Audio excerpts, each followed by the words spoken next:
Aksi bersih pantai yang diinisiasi pihak sekolah SMA Negeri 7 Buru Selatan yang berlangsung baru-baru ini melibatkan lebih dari 700 orang yang terdiri dari para siswa dan guru.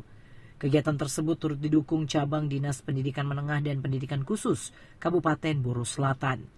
Kepala SMA Negeri 7 Laampo menjelaskan kegiatan ini menjadi langkah nyata pihak sekolah dalam mendorong kesadaran bersama untuk memerangi persoalan sampah termasuk di area pesisir pantai.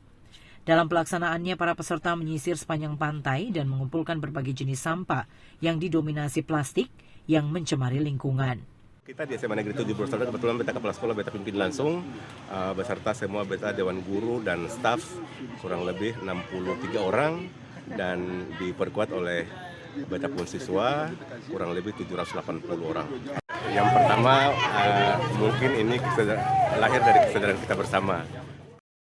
Melalui aksi ini pihaknya berharap kepedulian terhadap kebersihan lingkungan sekitar dapat menjadi kebiasaan positif bagi kalangan pelajar serta masyarakat.